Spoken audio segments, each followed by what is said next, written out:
Sir మీ పేరండి? నక్కండి ఆదినారాయణ. ఏం చేస్తారు సార్ మీరు? మామూలుగా వ్యవసాయం, నేను రిటైర్డ్ ఎంప్లాయీని. సార్ చూసుకుంటే ఇప్పుడు అసెంబ్లీ సమావేశాలు జరుగుతున్నాయి. ఎలా ఉందండి అసెంబ్లీ సమావేశాలు ఎలా జరుగుతున్నాయి? బడ్జెట్లు ఏం ప్రవేశపెడతారు? బడ్జెట్ మన ఆంధ్రప్రదేశ్ గవర్నర్ గారు ప్రవేశపెట్టారు. ఆ బడ్జెట్ కూడా ఏం చేస్తే 3,22,459 కోట్లు పెట్టారు. అందులో పెట్టిన దాన్ని కూడా అలాగే మామూలుగా నీటి వసతులకు కానీ, అంటే జలవనరులకు కానీ, అలాగే అన్న క్యాంటీన్లకు కానీ, మిగతా వ్యవసాయానికి కానీ ఇవన్నిటికి కూడా ఇదివరకంటే లేనటువంటి బడ్జెట్ కేటాయించి, అదే వ్యవసాయానికి కూడా ఇవరకు ఏంటంటే గత 5 సంవత్సరాల్లోని అలాగే ధాన్య కొనుగోలు నిమిత్తం కానీ, అలాగే వ్యవసాయ పనిముట్లు ఏ అయినా సరే యాంత్రీకరణ కానీ కనీసం వాళ్ళు రైతులకి 5 సంవత్సరాల్లో ఒక బరకం ముక్క కూడా ఇవ్వలేదు గత 5 సంవత్సరాలు. అలా కాకుండా ఇప్పుడు పనిముట్లకి, అలాగే వ్యవసాయ యాంత్రీకరణకి, వ్యవసాయ పనిముట్లకి మొత్తం అన్నింటికి కూడా ఇప్పుడు వ్యవసాయ తరఫున అలాగే జనవరి శాఖ 18,000 చిల్లర కోట్లకు కేటాయించారు.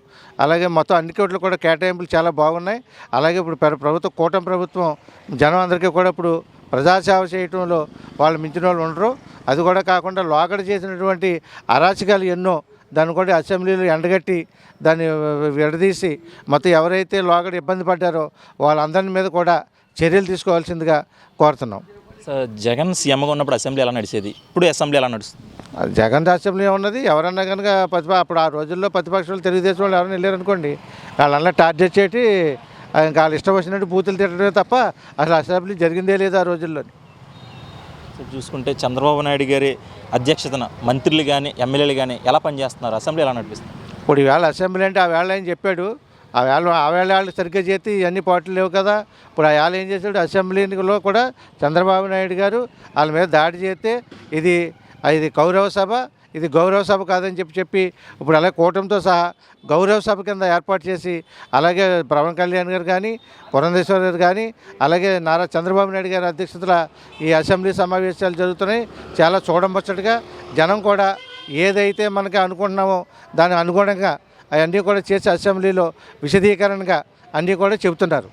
చూసుకుంటే ఎన్నికల టైంలో తల్లికి వందనం అనే పేరు మీద ఎంతమంది ఆడపిల్లలు ఉంటే అంతమందికి అని చెప్పేసి 15,000 అని కొన్ని హామీలు అయితే ఇచ్చారు. అందులో నిమ్మల రామానాయుడు గారు కూడా అప్పుడు ప్రజలకు చెప్పడం జరిగింది. దాని తర్వాత ఎంతోమంది ట్రోల్స్ చేశారండి. ఇప్పుడు జూన్ నుండి తల్లికి వందనం అనే స్కీమ్ అయితే ప్రవేశపెడుతున్నారు. మీరు ఇప్పుడు ట్రోల్ చేసిన వాళ్ళందరికీ ఏం చెప్దాం అనుకుంటున్నారు?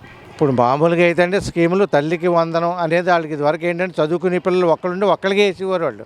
అది కూడా 15,000 వేస్తాం అని చెప్పి 13,000, 12,000 అలాగే వేసారు వాళ్ళు. అర్థం అదేం కాకుండా ఇప్పుడు తల్లికి వందనం చెప్పిన ప్రకారంగా కూటమి ప్రభుత్వం సూపర్ 6 అని వాళ్ళు ప్రకటించారు. ఆ సూపర్ 6లో తల్లికి వందనం ఒకటి ముందు రేపు ఏప్రిల్ నుంచి ఇస్తారని చెబుతున్నారు. అలాగే వ్యవసాయానికి 20,000 ప్రకటించారు. అది కూడా రేపు మే నెల నుంచి వాళ్ళు వేస్తారని చెబుతున్నారు మీకు. అలాగే తల్లికి వందనం కూడా ఎంతమంది పిల్లలు ఉంటే అంతమంది పిల్లలు కూడా చదువుకోవడానికి ఇప్పుడు ఇబ్బంది లేకుండా 15,000 చొప్పున అందరికీ ఇస్తామని చెబుతున్నారు. అది మాత్రం వాస్తవంగా అందరికీ ఇస్తారు. అలాగే లోకేష్ గారు కూడా విద్య గురించి చాలా ఎక్కువగా అభివృద్ధి చేద్దామని చెప్పి ఉద్దేశం మీద ఈ రాష్ట్రాన్ని కంకణం కట్టుకుని కూర్చున్నారు. పెట్టుబడి విషయంలో ఎలా ఉంటుంది? లోకేష్ గారు పెట్టుబడులను తీసుకొచ్చే విధంగా పనిచేస్తున్నారంటారా? అదే మన దావోస్ ఇవన్నీ కూడా వెళ్ళారు, చంద్రబాబు నాయుడు వెళ్ళారు మామూలుగా. అలాగే తెలంగాణ నుంచి రేవంత్ రెడ్డి గారు కూడా వెళ్ళారు. వాళ్ళకి అయితే మన రాష్ట్రానికి ఇప్పుడు ఇదివరకు కూడా అంటే అలా రాష్ట్రానికి పెట్టుబడులు కానీ సర్వనాశనం అయిపోయిన రాష్ట్రాన్ని ఇప్పుడు చాలా అభివృద్ధి చేసి, అలాగే పెట్టుబడులు కొన్ని వేల కోట్లు పట్టుకొచ్చి దీన్ని అభివృద్ధి చేద్దాం ఉద్దేశం మీద లోకేష్ గారు అలాగే చంద్రబాబు నాయుడు గారు కూడా కాలుకి బలపం కట్టుకుని తిరుగుతున్నారు. దానికి ఓడిపోయిన తర్వాత జగన్ గారిలో మార్పు ఏమైనా కనిపించారండి? ప్రస్తుతానికి అయితే ఆయనలో వచ్చిన మార్పు ఏమి లేదు. ఆ 11 మందితోటి ఉన్నది. మొన్న అసెంబ్లీకి వచ్చారు. 11 తర్వాత అసలు రాలేదు ఇప్పుడు వరకుని అసెంబ్లీకి. రాక వస్తే 11 మందితో వచ్చి 11 నిమిషాలు ఉండి 11 నిమిషాలు ఏముంటారు అసెంబ్లీలో ఏం తెలుస్తుంది?